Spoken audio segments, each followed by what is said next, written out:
Have you ever worked a job where something just felt off? Not just the usual workplace weirdness, annoying customers, bad management, or soul-crushing hours, but something deeper, like an unspoken presence, something lurking just beneath the surface. You can't explain it, but you feel it. That's how I felt when I started my new job as a night clerk at a 24-hour supermarket.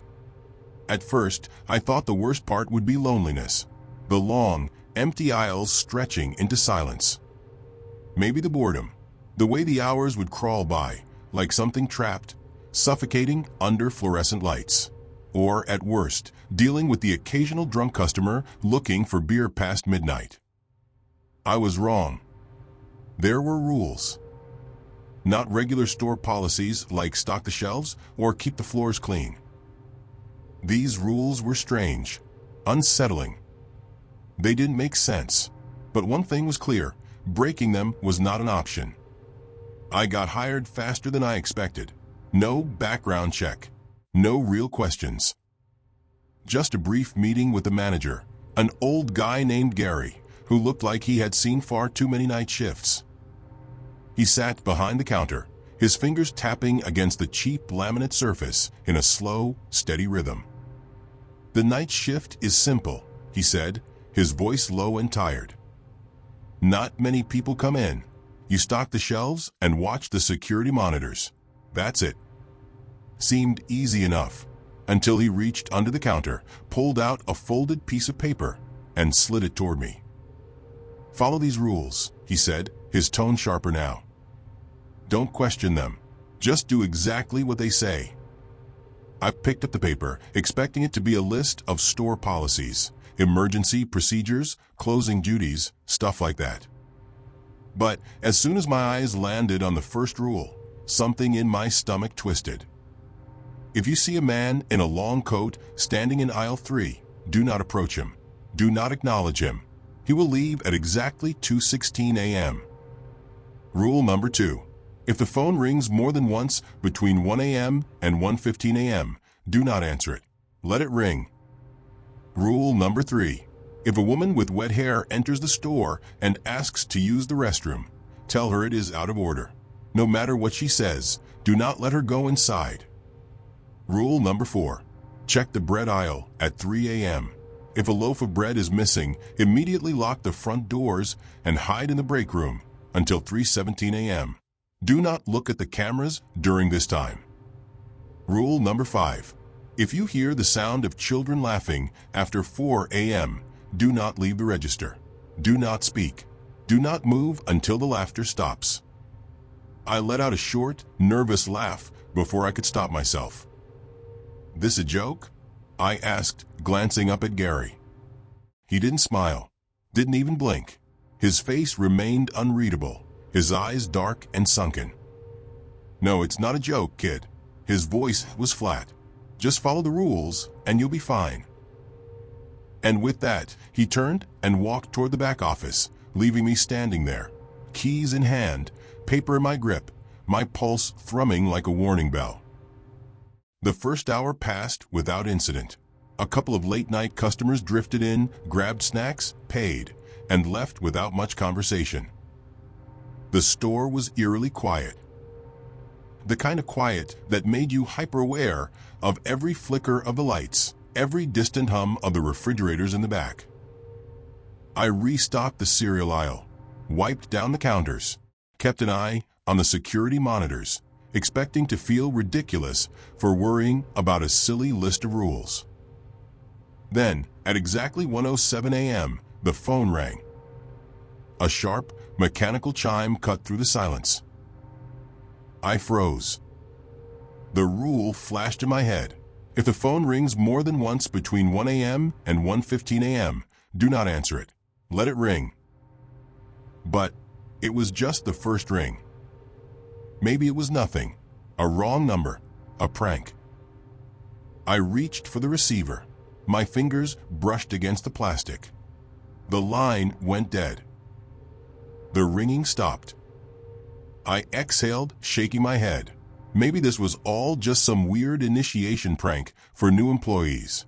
Maybe Gary got a kick out of freaking people out. Then the phone rang again. 2 rings now. I stared at it. My hand hovered over the receiver. A cold feeling crept down my spine.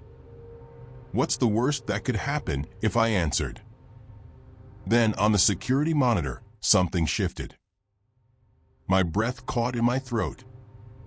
A man was standing outside the store, just barely out of view of the cameras.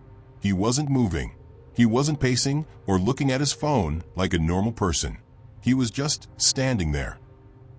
The phone rang a 3rd time. I backed away from the counter. My instincts screamed at me not to pick up, and I didn't. I let it ring.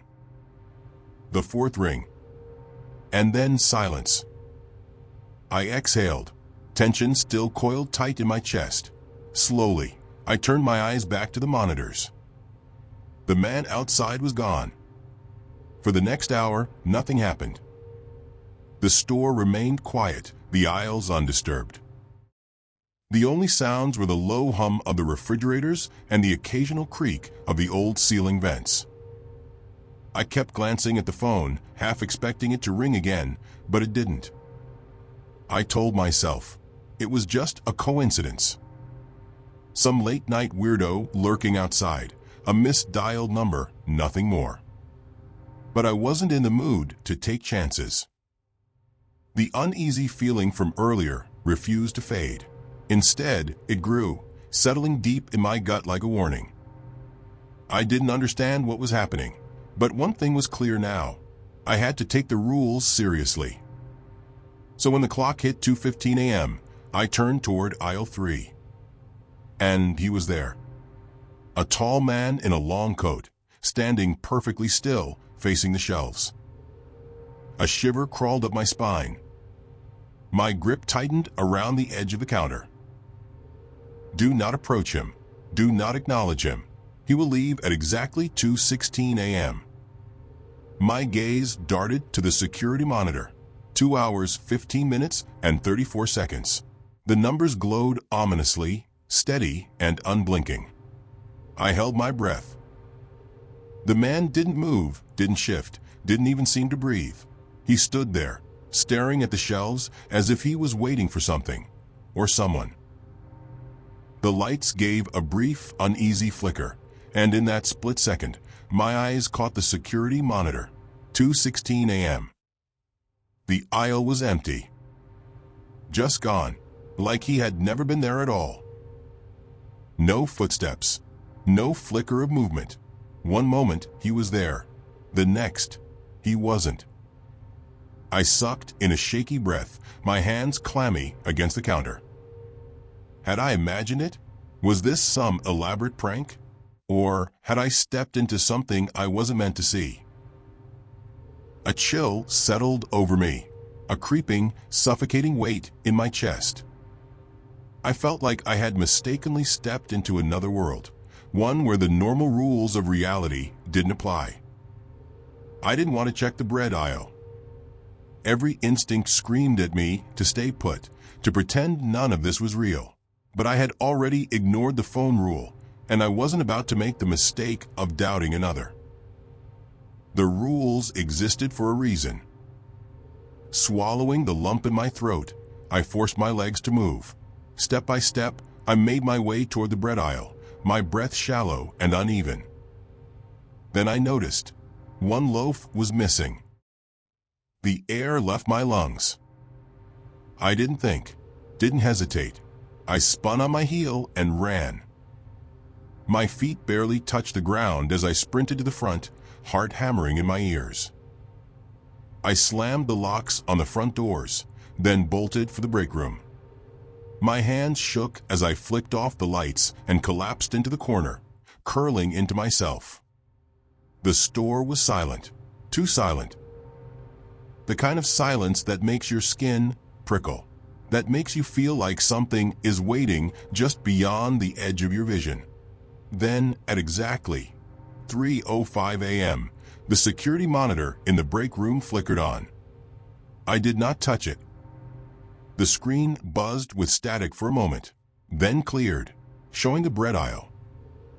Someone was standing there. No, something. It was too tall, its limbs stretched too long, its head tilted at a sickening, unnatural angle. It wasn't moving, but I knew it was looking at me. Then, slowly, it turned toward the camera. My stomach lurched. My fingers dug into my arms. And then, the screen went black. I squeezed my eyes shut, my pulse roaring in my ears. The rules said hide until 3:17 a.m. I counted the seconds, one by one. Don't look, don't move, don't breathe too loud, I constantly reminded myself. The air in the room felt thick, pressing against my skin like unseen hands. Every nerve in my body screamed at me to run, but there was nowhere to go. So I waited and waited until finally I opened my eyes. The security monitor was normal again. I hesitated, then forced myself to stand. My legs felt like lead as I made my way back to the front. I unlocked the doors. Then I walked to the bread aisle. The missing loaf of bread was back. I was shaking. Not just the kind of shake you get when you're cold or nervous. This was different. My whole body felt weak, my fingers numb as they clutched the counter. My breaths came in short, uneven gasps. I didn't care about my paycheck anymore. I didn't care about finishing my shift. I just wanted to leave. But then at exactly 4:02 a.m., I heard it. A sound that made my blood turn to ice. A soft, distant laugh echoed, barely there, yet impossible to ignore. At first, I thought I imagined it, the way exhaustion plays tricks on your mind. But then it came again, high-pitched, playful, like children playing hide and seek. It echoed through the aisles, weaving between the shelves, moving closer. My grip on the counter tightened until my knuckles turned white. Do not leave the register. Do not speak. Do not move until the laughter stops. The rule repeated in my head like a desperate prayer. The laughter grew louder, closer. Something flickered in the corner of my vision, a shadow darting between the aisles. Fast, too fast. I sucked in a breath. I did not turn my head. I did not look. I squeezed my eyes shut, forcing myself to stay still. The laughter was right behind me now, soft, almost playful, but dripping with something that didn't belong. Light, airy, wrong. Then, something cold brushed against my neck. A shiver shot down my spine, every nerve in my body screaming. And then silence. Nothing, no laughter, no movement, just the low hum of the lights buzzing overhead. Slowly, I opened my eyes. The store was empty. Like nothing had ever happened. Like nothing had been there at all. But I knew better. I felt it. Something had been right behind me. I didn't wait. I grabbed my things with shaking hands, my mind screaming at me to go, go, go. I wasn't finishing my shift. I wasn't clocking out. I was done. I made it to the front door, heart pounding, already reaching for the lock. Then, I heard a voice.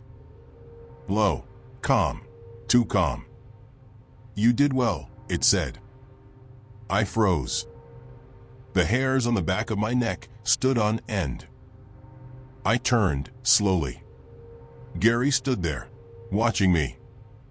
His face looked the same, but his eyes were darker. Not just tired or sunken, wrong. Something inside them shifted, like something else was looking at me from beneath his skin. I took a step back. What the hell is this place? My voice barely came out a whisper. Gary smiled. You followed the rules, he said. That means you can leave. That was all he said. No explanation.